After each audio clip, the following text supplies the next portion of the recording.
টাকা হচ্ছে মেইন জিনিস একটা বিজনেস কন্টিনিউ করার জন্য।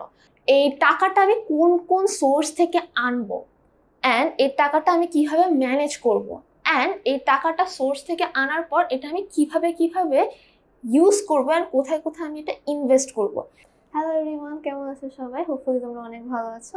অ্যান্ড তোমাদের দিনটা আরও ভালো করতে আমরা ইউটিউবার থেকে তোমাদের ফাইন্যান্স অ্যান্ড ব্যাংকিং কোর্স নিয়ে চলে এসেছি। অ্যান্ড এই কোর্সটা অনেকের কাছে অনেক হার্ড লাগে, কারণ এটা টোটালি নিউ একটা কনসেপ্ট। বাট এত প্যারা নেওয়ার কিছু নেই, এটা জিনিসটা খুবই ইজি।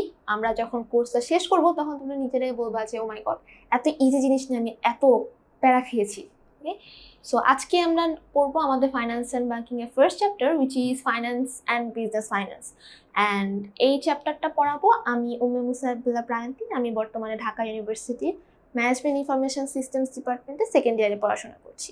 অ্যান্ড এই চ্যাপ্টারে আমরা এক্সপ্লেন করব ফাইন্যান্সের বেসিক কনসেপ্টটা, অ্যান্ড আমরা ফাইন্যান্স কীভাবে আসছে, এটা ইভ্যালুয়েশন কীভাবে হয়েছে, এটা হিস্ট্রি কী, অ্যান্ড ফাইন্যান্স এর ক্লাসিফিকেশন, অলসো ফাইন্যান্সের ইম্পর্টেন্স, কেন আমরা ফাইন্যান্সের কনসেপ্টটা আমাদের জানতে হবে, এটা আমাদের কী কাজে আসবে, এটা রিলেটেড পড়বো। অ্যান্ড অলসো ফাইন্যান্সের কিছু বেসিক প্রিন্সিপালস আছে, এটা দেখবো। অ্যান্ড ফাইন্যান্সিয়াল ম্যানেজারের যে ডিসিশনগুলো আছে বা যেই ফাংশনগুলো সে মেনটেন করে সেগুলো দেখবো। সো শুরু করি। ফার্স্টেই আমাদের আছে ফাইন্যান্স কি।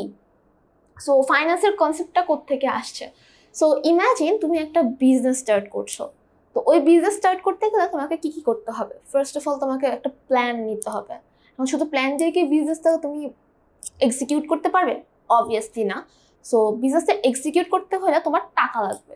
আমরা জানি টাকা হচ্ছে মেইন জিনিস একটা বিজনেস কন্টিনিউ করার জন্য। সো এই টাকাটাকে আমরা বলি বিজনেসের লাইফ ব্লাড।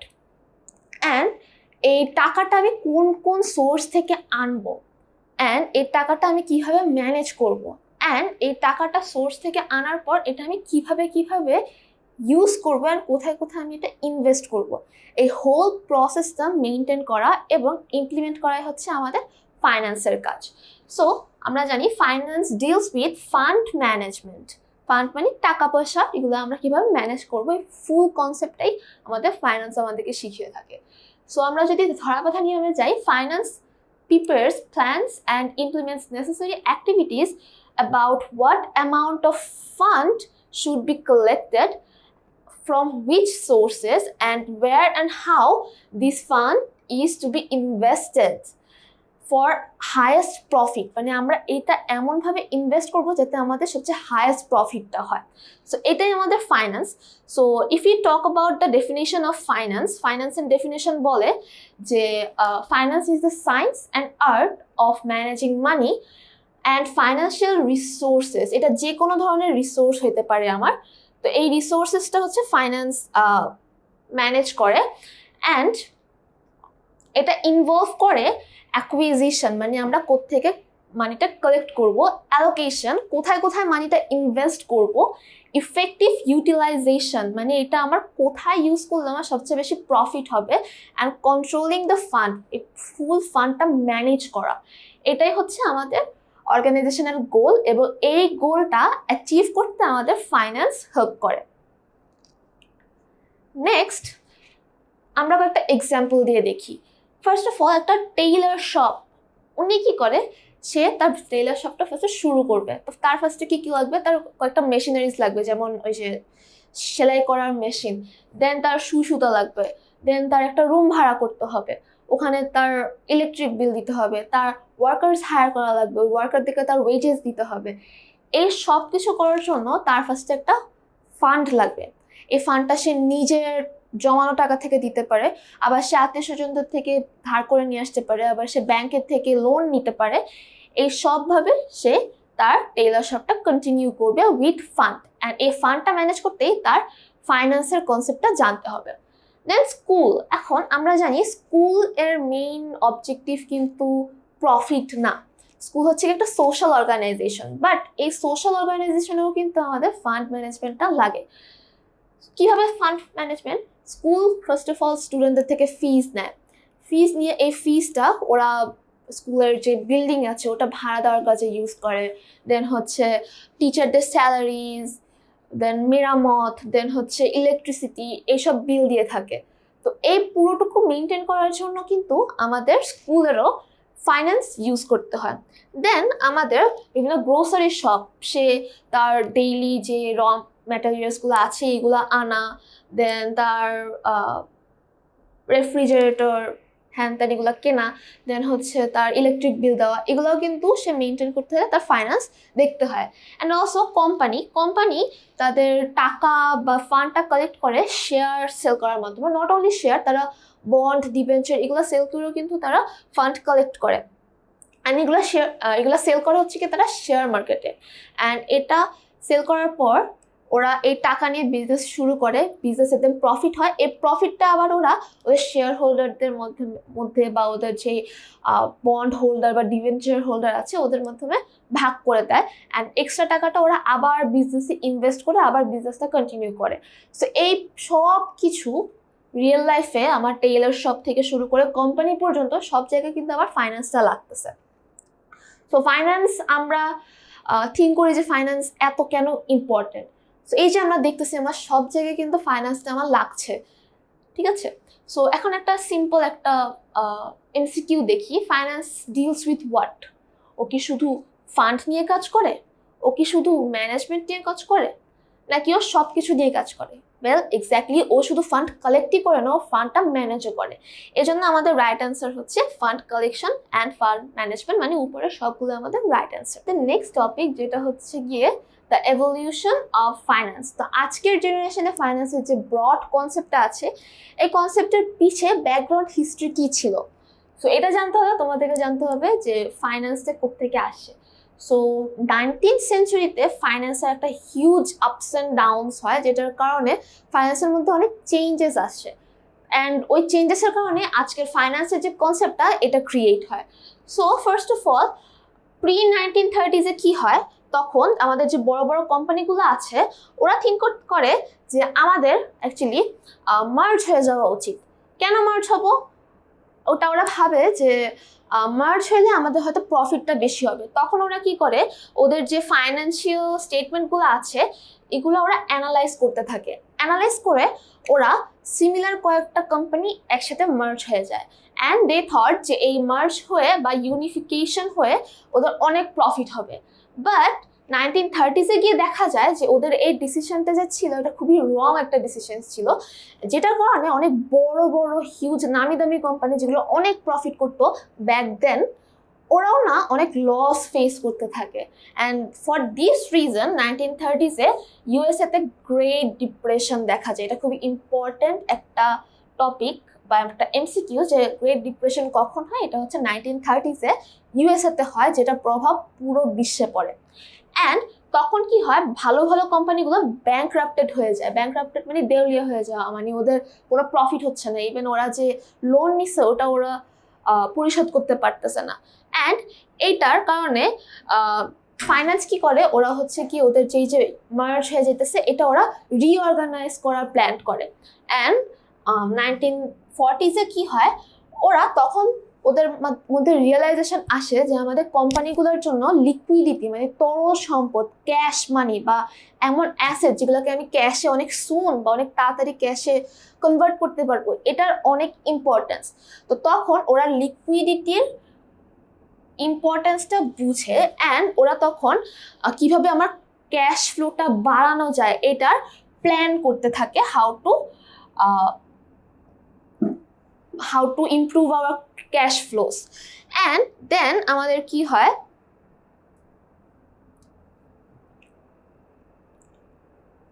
1960s গিয়ে মডার্ন ফাইন্যান্স এটার বিকাশ হতে থাকে।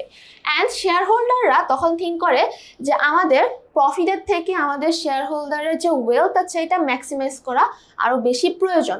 এখন শেয়ার হোল্ডার্সের ওয়েলথ ম্যাক্সিমাইজেশন কি? আমরা জানি যে শেয়ার আমরা সেল করি বা কিনি, এটা থেকে একটা প্রফিট আসে। এই প্রফিটটাকে বলি আমরা প্রফিট ম্যাক্সিমাইজেশন। অনেকে থিঙ্ক করে যে প্রফিট বেশি হইলে হয়তো ভালো, বাট না, প্রফিট বেশি হওয়ার থেকে আমার শেয়ারের যে মূল্য, আমি 100 টাকা দিয়ে শেয়ারটা কিনতেছি নাকি 1 লাখ টাকা দিয়ে শেয়ারটা কিনতেছি, এই মূল্যটা যত বেশি হবে ওই শেয়ারটা তত ভালো। যেমন বেক্সিমকো বা গ্রামীণ ফোন, ওদের শেয়ার কিন্তু অনেক ডিমান্ড। এই বেশি ডিমান্ডটা কেন হচ্ছে? কারণ ওদের শেয়ারের মূল্যটা অনেক বেশি। সো 1960s-এ আমার কোম্পানিগুলা মানে ওরা তখন থিঙ্ক করা স্টার্ট করে যে আমার প্রফিটের থেকে আমার শেয়ার হোল্ডারদের যে ওয়েলথ আছে এটা ম্যাক্সিমাইজ করা আমার বেশি ইম্পর্টেন্ট। অ্যান্ড দেন 1970s-এ কম্পিউটার এরা শুরু হয়। তখন কি হয়, ম্যাথমেটিক্যাল হয়ে যায়, ফাইন্যান্স টপিকটা অনেক বেশি ম্যাথ বেসড হয়ে যায়, নতুন নতুন কনসেপ্ট আসা শুরু করে, নতুন নতুন ফর্মুলাজ আসা শুরু করে, এবং এই ফর্মুলাসগুলো আমরা ফাইন্যান্সে ইমপ্লিমেন্ট করি।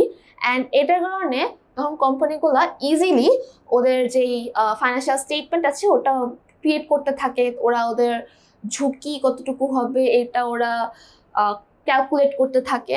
অ্যান্ড এই ফাইন্যান্সিয়াল ডিসিশন যখন ম্যাথ বেসড হয়ে যায় তখন এই যে হ্যারি মার্কুয়েজ, মার্টিন মিলার এবং মর্ডিগান, ওরা তিনজন খুবই ইম্পর্ট্যান্ট একটা রোল প্লে করে।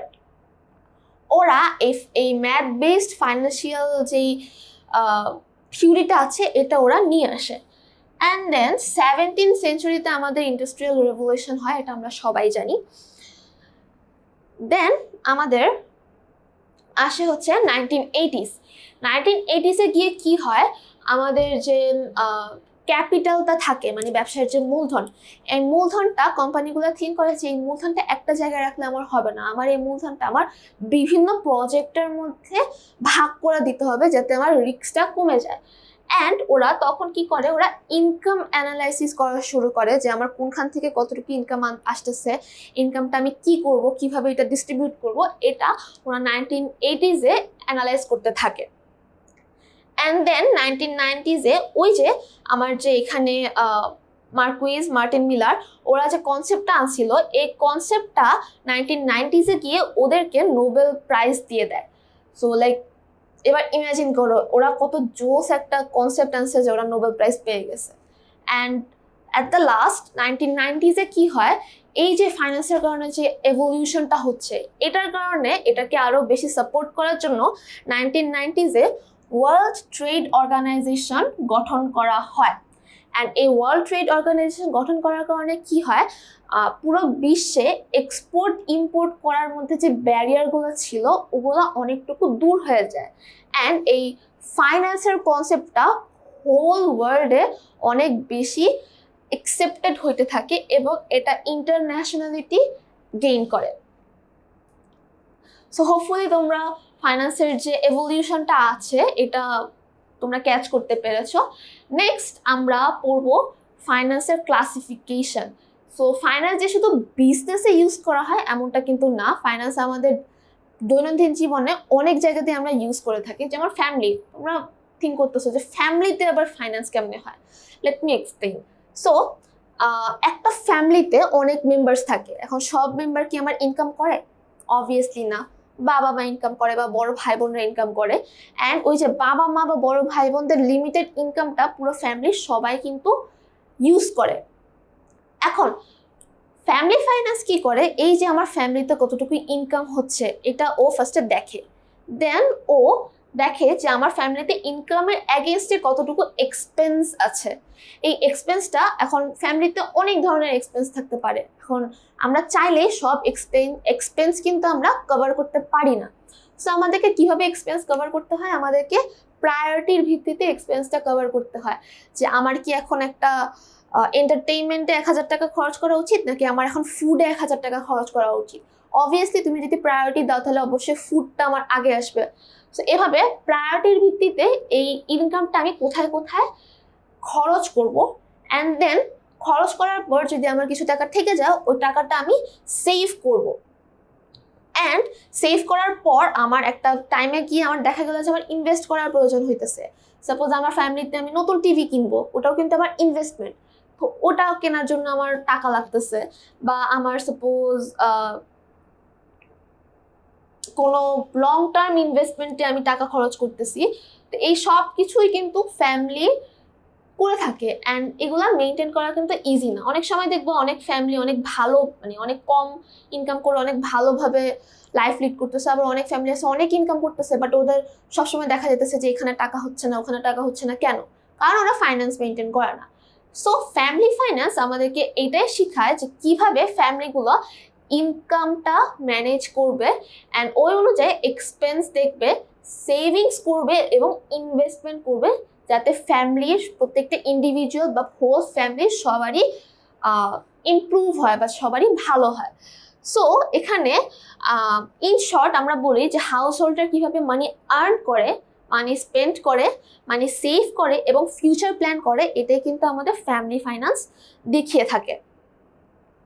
নেক্সট আমাদের হচ্ছে পাবলিক ফাইন্যান্স। এখন পাবলিক ফাইন্যান্স বেসিক্যালি বোঝায় গভর্নমেন্ট কিভাবে ফাইন্যান্সের কনসেপ্টটা ইউজ করে থাকে। এখন ইউ মাইট আস্ক যে গভর্নমেন্টও ফাইন্যান্স ইউজ করে? Well yes, let me explain how. So আমাদের ফ্যামিলি ফাইন্যান্সে যেটা ছিল যে আমরা আগে আয়টা দেখি, ওই অনুযায়ী ব্যয় করি, বাট গভর্নমেন্ট কি করে, ও আগে দেখে যে ওর কোথায় কোথায় ব্যয় হচ্ছে। এখন ব্যয় কি হয়, গভর্নমেন্ট বিভিন্ন খাতে ওদের ব্যয়গুলো করে থাকে, যেমন হচ্ছে ও এডুকেশনে খরচ করে, হেলথ কেয়ারে খরচ করে, ইনফ্রাস্ট্রাকচার মানে ব্রিজেস বা রোডস এগুলো বানাতে খরচ করে, দেন ডিফেন্সে খরচ করে। ও এই খরচগুলো ফার্স্টে দেখলো যে আমার ইন টোটাল কতটুকু খরচ হচ্ছে আমার দেশের এই বছরে, অ্যান্ড দেন ও এই খরচ অনুযায়ী ও দেখে যে আচ্ছা ঠিক আছে, এবার আমি দেখি আমার কোথায় কোথায় থেকে আমি ইনকাম করব। সো গভর্নমেন্ট কিভাবে ইনকাম করে, ও হচ্ছে ইনকাম ট্যাক্স পায়, ভ্যাট পায়, বিভিন্ন ফাইনস অ্যান্ড ফিজ পায়, ও ফরেন এইডস পায়, লোনস পায়, দেন হচ্ছে আমাদের ফরেন যে ওয়ার্কাররা আছে ওরা যে রেমিটেন্স পাঠায়, এটাও কিন্তু গভর্নমেন্টের রেভিনিউ। তো ও ফার্স্টে কি করে, ও এই এক্সপেন্ডিচারটা ফার্স্টে ডিটারমাইন করে, অ্যান্ড দেন সেই অনুযায়ী ও ওর ফান্ডস বা ওর রেভিনিউটা কালেক্ট করে। So as we know, government কিন্তু ওর মেইন টার্গেট প্রফিট না, ওর মেইন টার্গেট হচ্ছে জনগণের সেবা করা। সো অবভিয়াসলি গভর্নমেন্ট হচ্ছে নন প্রফিটেবল হয় ম্যাক্সিমাম টাইমে। দেখা যায় স্পেশালি বাংলাদেশের ক্ষেত্রে গভর্নমেন্ট কিন্তু এনাফ রেভিনিউস পায় না। গভর্নমেন্টকে প্রত্যেক বছরই বিভিন্ন জায়গা থেকে লোন নিতে হয় টু কভার দিজ এক্সপেন্সেস। ঠিক আছে, আমাদের কিন্তু এক্সপেন্স রেভিনিউ থেকে বেশি। তো এই যে এক্সপেন্স রেভিনিউ থেকে বেশি, এটাকে আমরা বলি ডেফিসিট। আর যখন এক্সপেন্সটা রেভিনিউ থেকে কম হয় তখন ওটাকে বলি সারপ্লাস। বাট বাংলাদেশের ক্ষেত্রে সারপ্লাস হয় না, আমাদের সবসময় ডেফিসিট হয়। এবং এই ডেফিসিটটা কভার করার জন্য আমাদের গভর্নমেন্ট প্রত্যেক বছর অনেক অনেক অনেক লোনস নিয়ে থাকে। সো হোপফুলি পাবলিক ফাইন্যান্সের কনসেপ্টটা তোমরা ক্লিয়ার। আমাদের নেক্সট টপিক হচ্ছে এবার হচ্ছে আমাদের নেক্সট টপিক, যেটা হচ্ছে international finance. International finance basically export আর ইম্পোর্টের যেই রিলেশনটা ওটা নিয়ে কাজ করে। সো এখানে আমরা দেখি যে international finance basically deals with export and import sectors and financial activities between countries. মানে বিভিন্ন দেশের মধ্যে যেসব ফাইন্যান্সিয়াল অ্যাক্টিভিটিস আছে, যেমন ট্রেড বা ইনভেস্টমেন্ট বা হচ্ছে মানি ফ্লো অ্যাক্রস দ্য বর্ডার্স, এগুলা আমাদের ইন্টারন্যাশনাল ফাইন্যান্স মেনটেন করতে হেল্প করে। বাট ওর মেইন কনসেপ্ট হচ্ছে এক্সপোর্ট আর ইম্পোর্ট। আমাদের বিভিন্ন দেশের মধ্যে এক্সপোর্ট আর ইম্পোর্টটার রেশিওটা কীরকম হচ্ছে, এটাই হচ্ছে ও মেনটেন করে।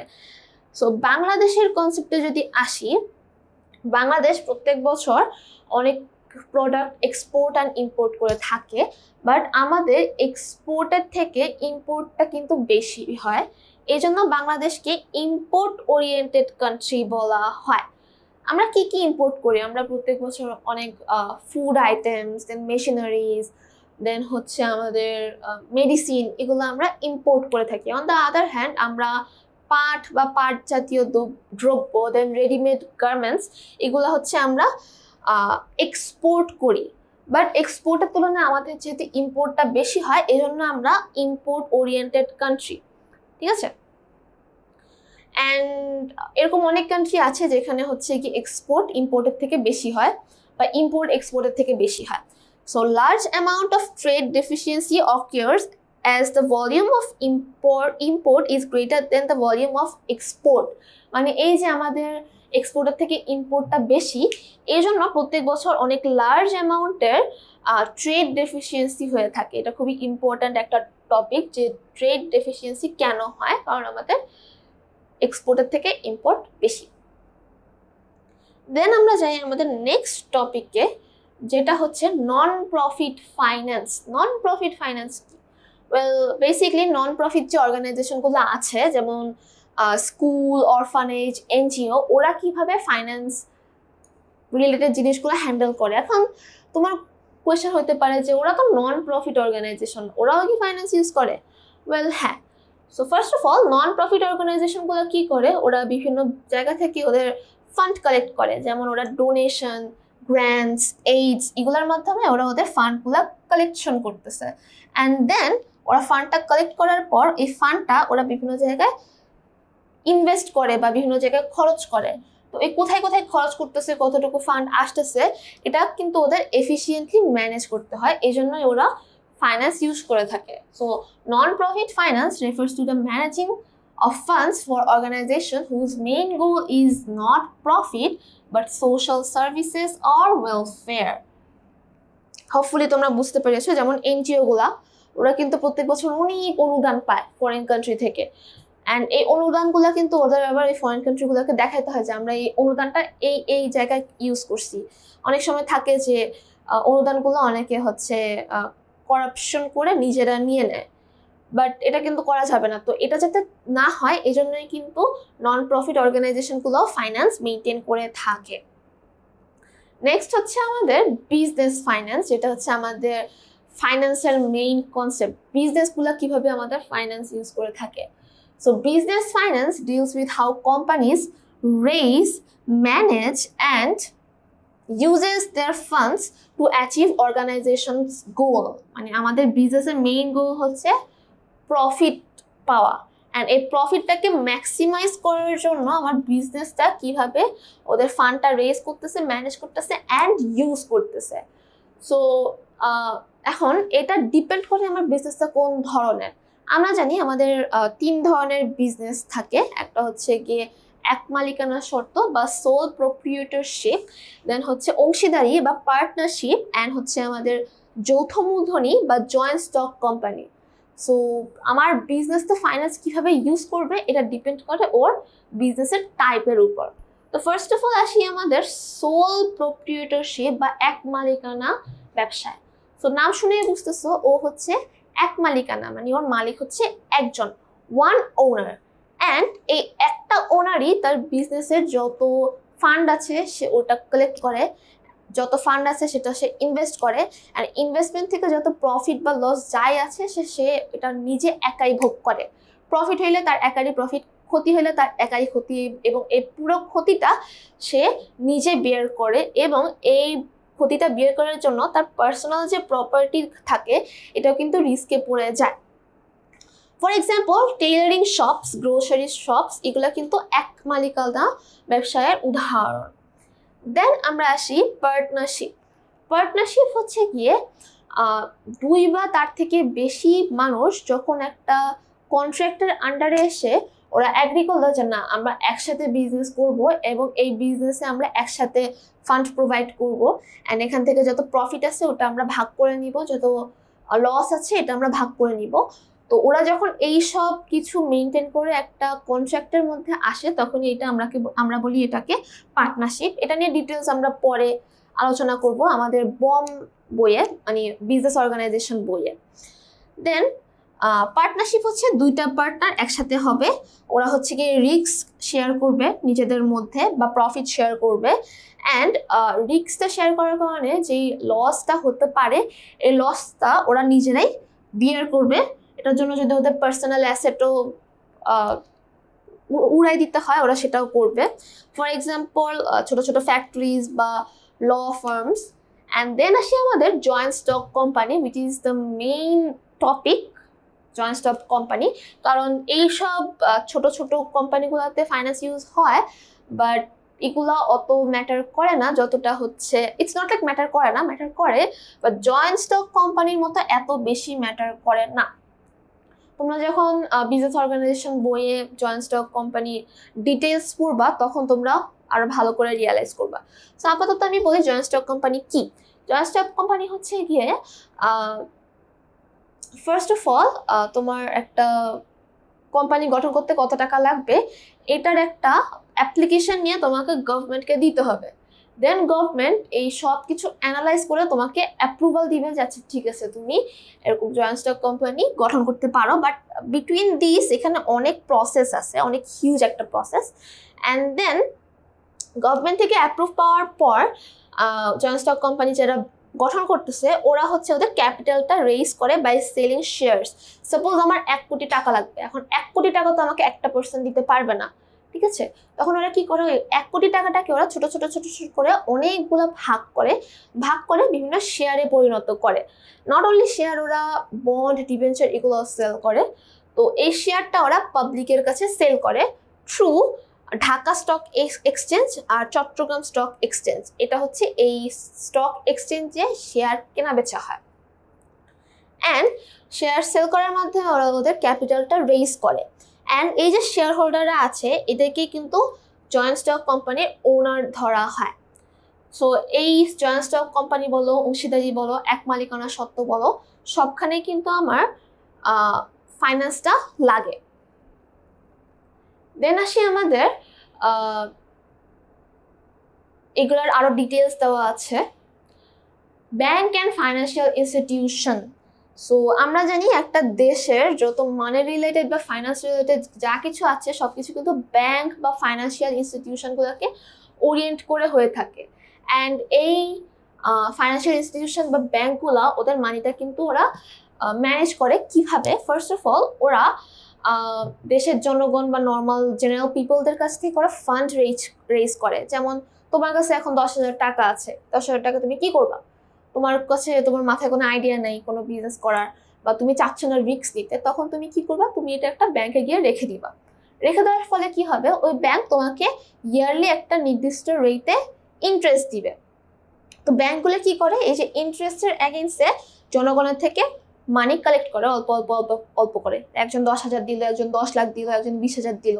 এভাবে জনগণের থেকে ওরা ফান্ড কালেক্ট করার পর ওরা কি করে, ওরা এই ফান্ডটাকে একত্র করে বড় একটা ফান্ড বানায়। অ্যান্ড এই বড় ফান্ডটা ওরা বিভিন্ন বিজনেস বা বিভিন্ন মানুষের কাছে লোন হিসাবে দিয়ে দেয়। অ্যান্ড এই লোন যে দিচ্ছে ওরা লোনের এগেইনস্টেও ইন্টারেস্ট নিচ্ছে। বাট দ্য থিং ইজ, লোনের যে ইন্টারেস্টটা এটা কিন্তু আমি যে টাকা জমা রাখতেছি ব্যাংকে এটা ইন্টারেস্টের থেকে অনেক বেশি। অ্যান্ড এই যে বেশিটা আছে এটার কারণেই কিন্তু আমার ব্যাংকগুলা প্রফিট পায়। সো ব্যাংকের প্রফিট হচ্ছে কি ইন্টারেস্ট রিসিভড অ্যান্ড ইন্টারেস্ট পেইডের যে ডিফারেন্সটা আছে এটাই হচ্ছে ব্যাংকের প্রফিট। সো ব্যাংক বা ফাইন্যান্সিয়াল ইনস্টিটিউশনগুলো হচ্ছে they deals with financial services such as accepting deposits, giving loans, managing money, এগুলো নিয়ে কাজ করে। অ্যান্ড ওরা ডিপোজিট কালেক্ট করে, অ্যান্ড এই ডিপোজিট কালেক্ট করে এই টাকাটা ওরা লোন হিসাবে প্রোভাইড করে।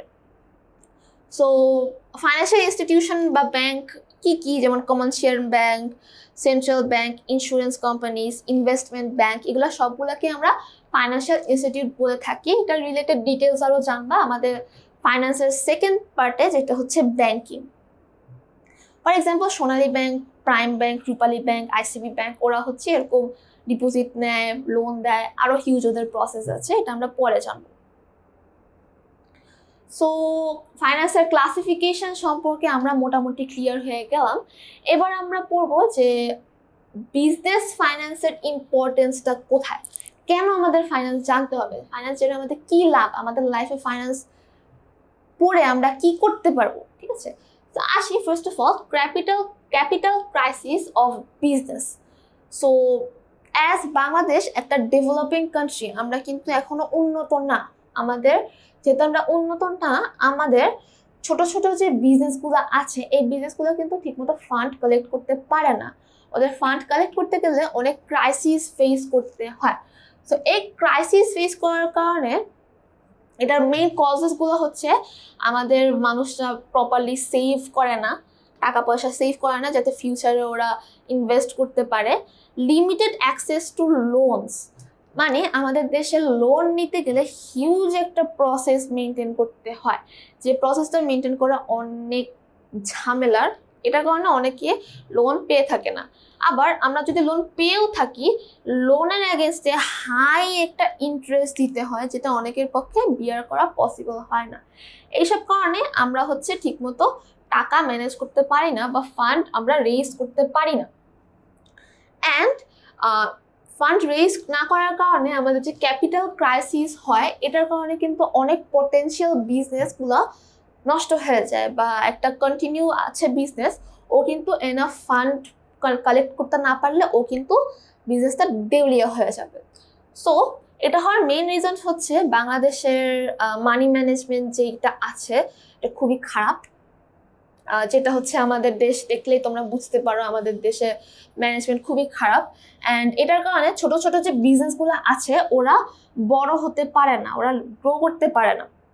অ্যান্ড এই ছোট বিজনেসগুলোই কিন্তু মানে তোমার কাছে মনে হবে একটা ছোট বিজনেস ও কতটুকুই বা ইম্পর্টেন্স রাখতেছে ইকোনমিক্সে, বাট বাংলাদেশের 80% যে বিজনেস এগুলো কিন্তু ছোট বিজনেস, মানে এক মালিকানা বিজনেস।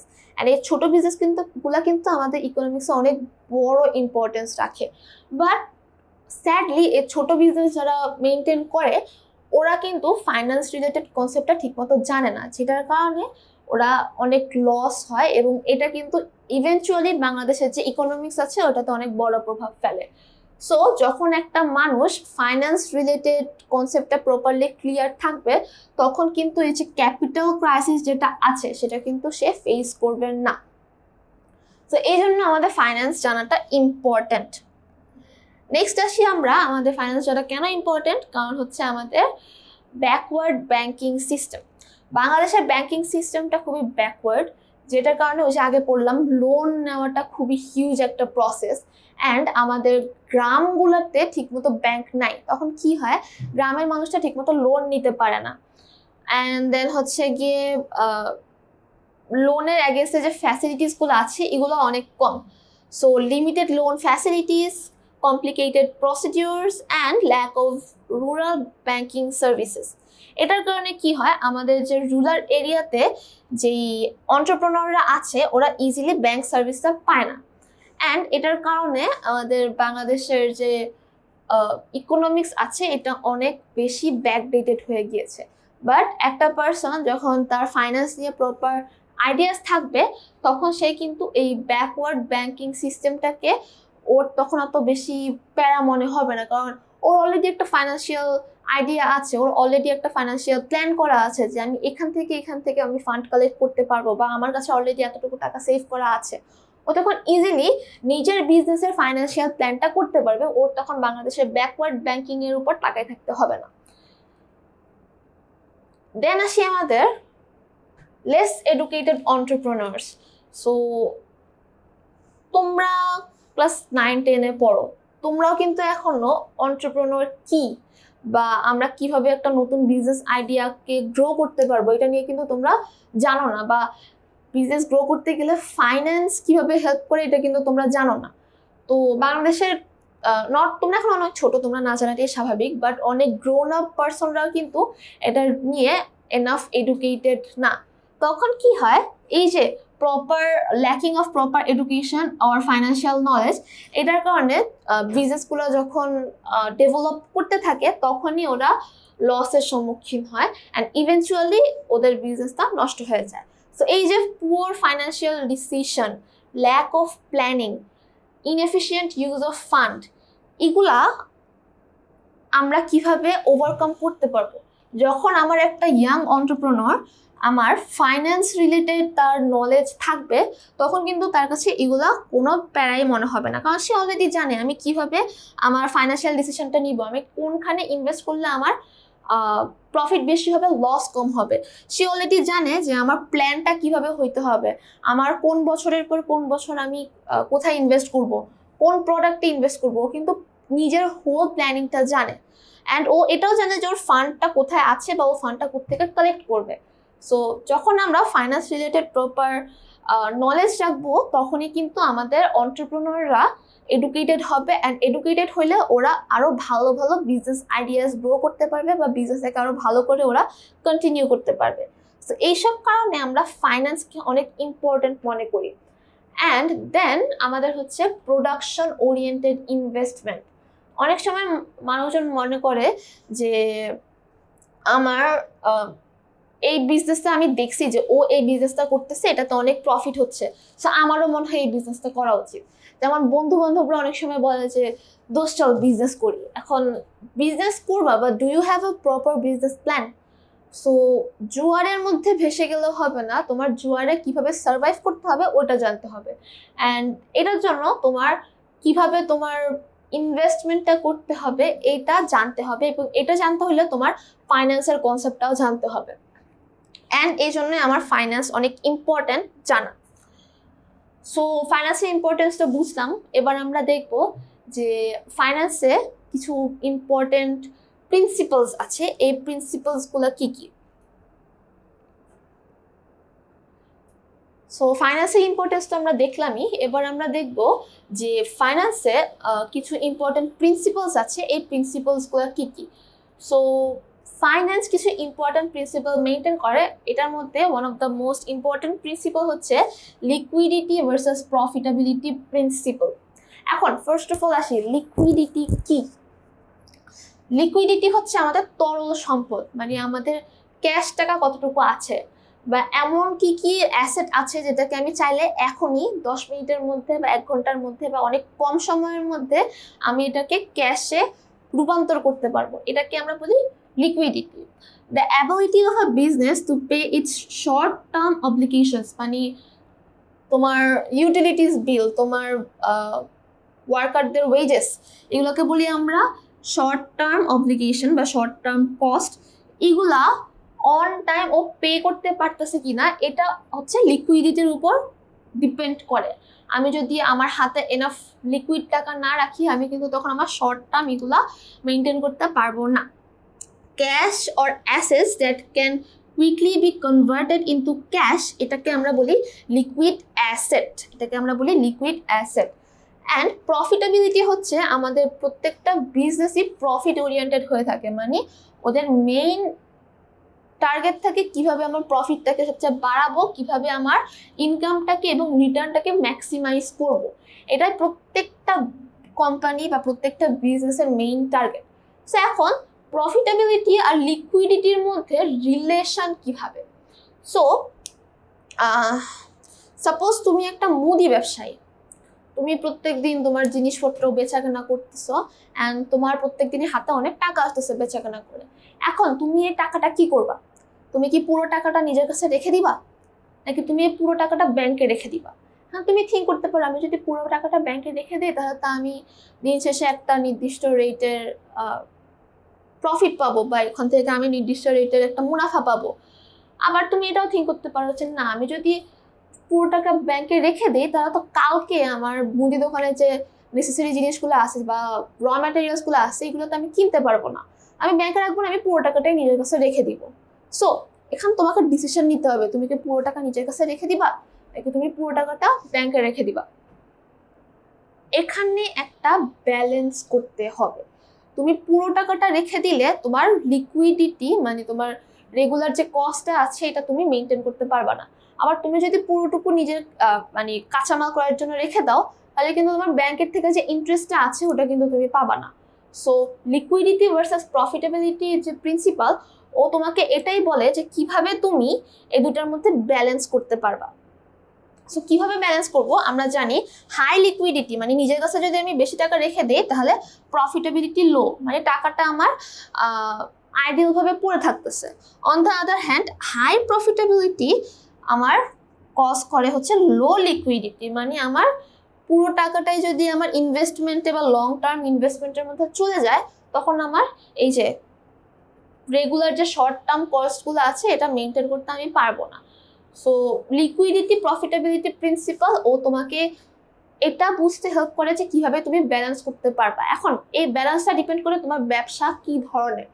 তুমি চাইলে 50-50% রাখতে পারো, চাইলে 40-60% রাখতে পারো, বা আরো কম বেশি রাখতে পারো।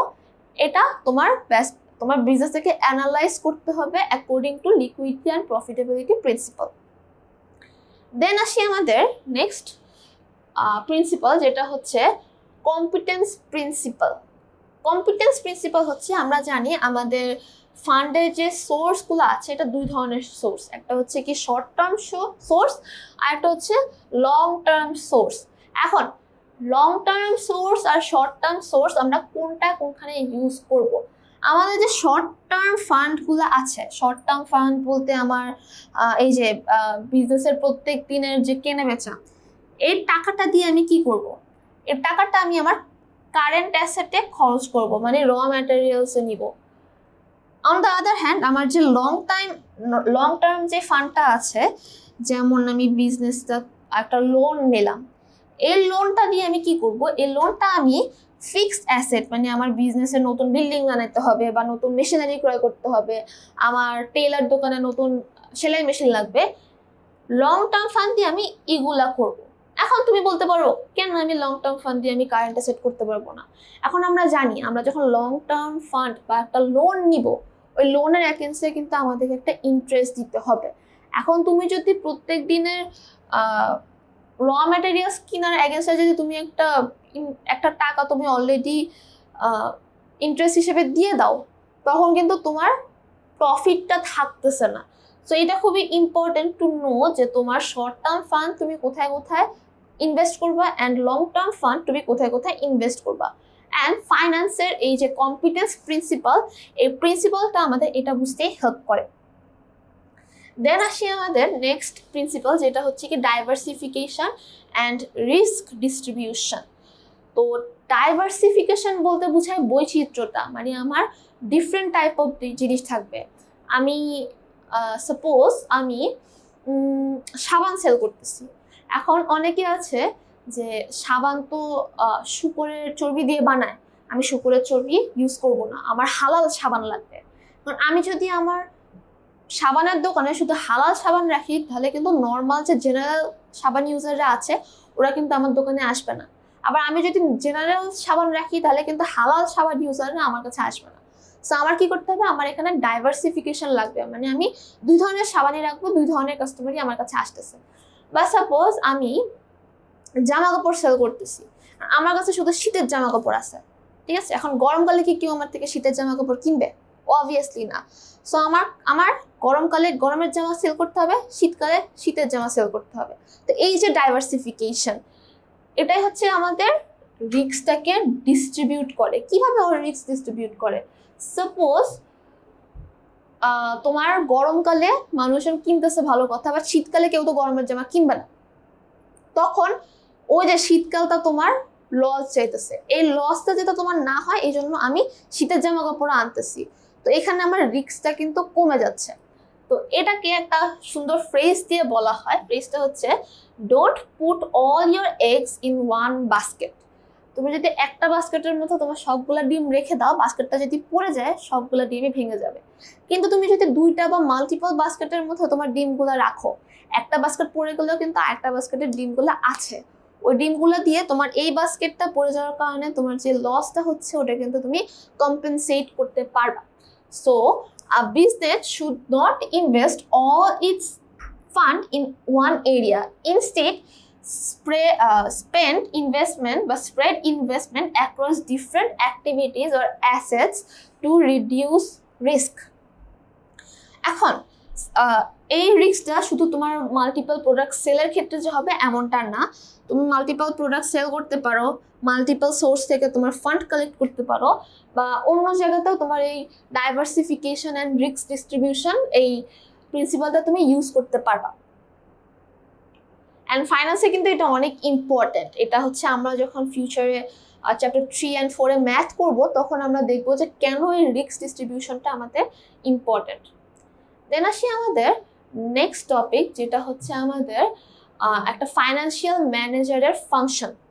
সো একটা ফাইন্যান্সিয়াল ম্যানেজার সে তার অর্গানাইজেশন বা বিজনেস বা বাসা হোক, গভর্নমেন্ট হোক, সব জায়গাতেই সে ডিসিশন নেয় যে আমি আমার টাকাটা কোত্থেকে আনবো আর কোথায় ডিস্ট্রিবিউট করব। তো একটা ফাইন্যান্সিয়াল ম্যানেজারের কয়েকটা ফাংশন মেনটেন করতে হয়। ফার্স্ট ফাংশনটা হচ্ছে ইনকাম বা ফাইন্যান্সিং ডিসিশন। ইনকাম বা ফাইন্যান্সিং ডিসিশন কি? এটা হচ্ছে আমার টাকা কতটুকু লাগবে, আমার ফান্ড কতটুকু লাগবে, অ্যান্ড এই ফান্ডটা আমি কোনখান থেকে কালেক্ট করব। এটা কি আমি নিজের সেভিং থেকে কালেক্ট করব, নিজের ক্যাপিটাল দিব, নাকি আমি শর্ট টার্ম লোনস দিব, নাকি আমি লং টার্ম লোনস দিব, নাকি আমি শেয়ার সেল করব, নাকি আমি বন্ড ডিবেঞ্চার সেল করব, এটা ডিপেন্ড করে আমার ব্যবসায়ের ধরনের উপর। আমারটা কি এক মালিকানা ব্যবসা, নাকি আমারটা পার্টনারশিপ ব্যবসা, নাকি আমারটা হচ্ছে যৌথ মূলধনী ব্যবসা। তো এইরকম আরো বিভিন্ন সোর্স থেকে ফাইন্যান্সিয়াল ম্যানেজার ডিসিশন নেয় যে আমার ফান্ডটা আমি কালেক্ট করব। তো এটাই হচ্ছে ফাইন্যান্সিয়াল ম্যানেজারের ফার্স্ট ফাংশন, মানে ইনকাম বা ফাইন্যান্সিয়াল ডিসিশনটা তার কোত্থেকে আসবে। তার নেক্সট ফাংশন হচ্ছে এই টাকাটা আমি কোথায় স্পেন্ড করব, যেটা হচ্ছে এক্সপেন্ডিচার বা ইনভেস্টমেন্ট ডিসিশন। তো আমি যে টাকা কালেক্ট করছি, এই কালেক্টটা আমি কোথায় খরচ করব। আমার যদি টেইলারিং শপ হয় আমি ওখানে মেশিন কিনবো, আমার যদি গ্রোসারি শপ হয় আমি গ্রোসারি শপে রেফ্রিজারেটর কিনবো বা ফার্নিচার কিনবো, বা আমার র ম্যাটেরিয়াল কিনবো। আমার যদি ম্যানুফ্যাকচারিং কোম্পানি হয় আমি তাদের ফ্যাক্টরি বানাবো। তো কোথায় আমি টাকাটা খরচ করবো, আর কোথায় খরচ করলে আমার সবচেয়ে বেশি ইউটিলাইজ হবে, আমার প্রফিটটা সবচেয়ে বেশি হবে, এটাই কিন্তু ফাইন্যান্সিয়াল ম্যানেজার ডিসিশন নেয়, এবং এটাই ওর সেকেন্ড ফাংশন। তো এরকম ফাইন্যান্সিয়াল ম্যানেজারের আরও অনেক ধরনের ফাংশন আছে, যেমন সে কোথায় কোথায় ইনভেস্ট করবে, ক্যাশ কিভাবে রিজার্ভ করবে, সে তার বকেয়াগুলা কিভাবে পরিশোধ করবে, সে কিভাবে লোন দিবে, বা সে কিভাবে তার ইন্টারেস্টগুলো পে করবে, সে শেয়ার হোল্ডার থেকে কতটুকু প্রফিট দিবে, হ্যান ত্যান। তো এইসব ডিসিশন একটা ফাইন্যান্সিয়াল ম্যানেজারকে নিতে হয়। সো উইথ দ্যাট আমাদের ফাইন্যান্স অ্যান্ড ব্যাংকিং বইয়ের যে ফার্স্ট চ্যাপ্টারটা আছে, ফাইন্যান্স অ্যান্ড বিজনেস ফাইন্যান্স, এই চ্যাপ্টারটা আমাদের কমপ্লিট হয়ে গেল। হোপফুলি সবগুলো টপিক তোমাদের কাছে অনেক ইজি লাগছে। টপিকগুলো অ্যাকচুয়ালি ইজি। তোমরা যদি আরেকটু বইটা ভালো করে পড়ো তাহলে তোমাদের আরও একদম প্রপারলি সব ক্লিয়ার হয়ে যাবে। So that's all for today's class. See you on the next class. Thank you everyone.